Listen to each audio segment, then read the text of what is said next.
Hello guys, welcome to the channel. This is Firdaus Jabin. Today I will discuss about water pollution. This is important topic. Those who are watching my video for the first time, please subscribe to the channel and hit the bell icon. So, water pollution has two type of sources. The first one is point source. So, point source means discharge of harmful substance by the specific sources into a water body directly. That is, for example, if there is an industry, okay, so whatever waste is there, it will directly discharge into river bodies. So whenever there is a direct discharge of water bodies from the source, then it becomes point source. So here we have an example of industrial wastewater. So hot water from thermal power plant is discharged into water bodies. So hot water will be discharged into water bodies, and what will be the impact? It will decrease the solubility of oxygen and it will increase the metabolism of fish. Thus it will change the ecosystem of the river. So the simple thing is that if you release hot water into water bodies, then it will lead to the decrease in the solubility of oxygen and thus increase in the metabolism of fish. So these industrial wastewater are considered to be the major source of water pollution, okay, especially in cities or in suburban areas where these industries are set up.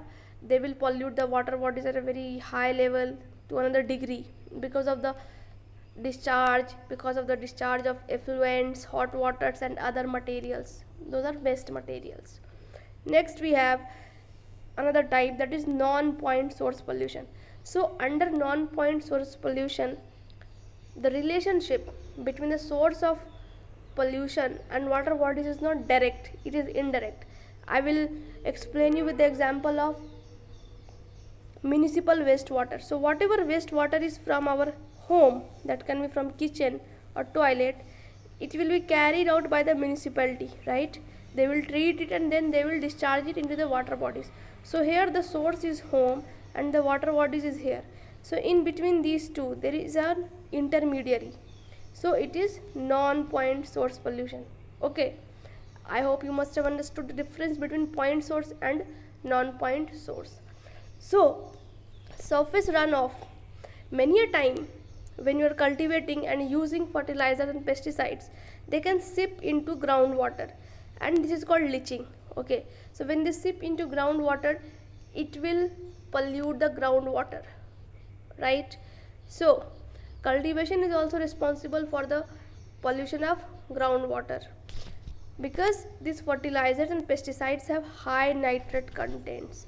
So these high nitrate contents will affect our health when we drink that water or consume it in any form. Next we have oil spills. So yeah, so oil spill is accidental discharge of petroleum into oceans or estuaries.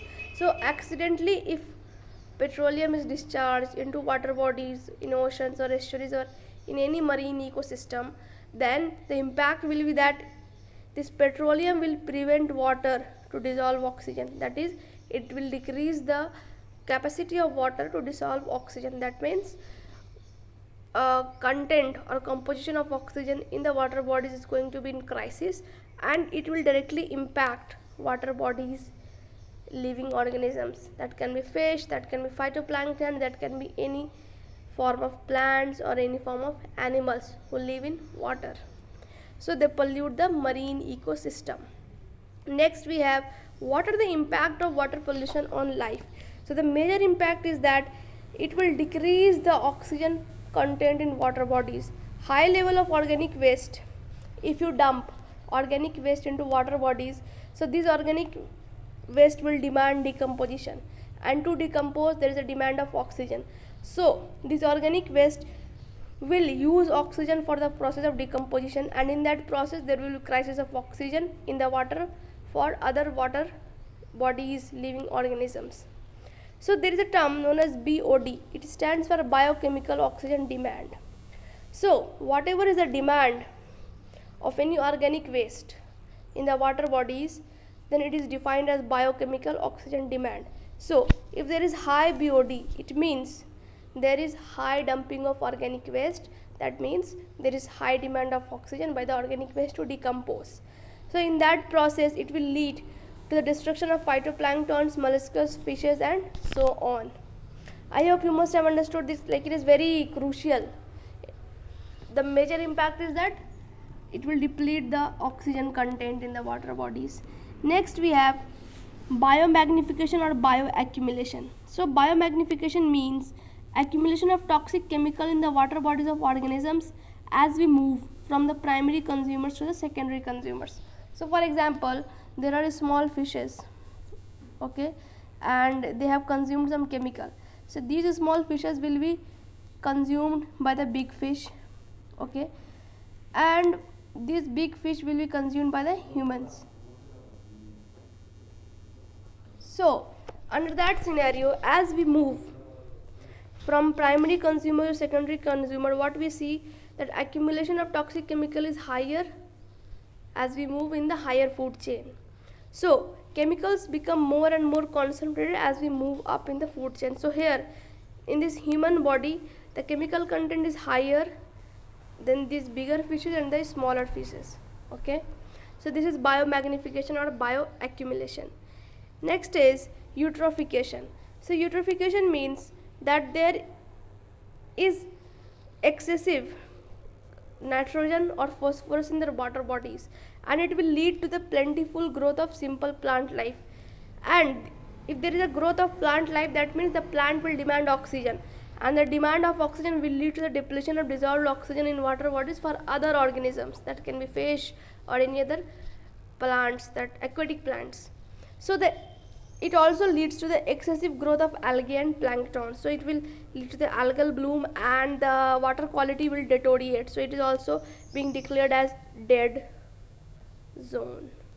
So under eutrophication, the main reason is that excessive amount of nitrogen and phosphorus, which led to the growth of plant life, and with the growth of plant life there is a depletion of dissolved oxygen in water bodies, because these plants will demand oxygen for their photosynthesis process.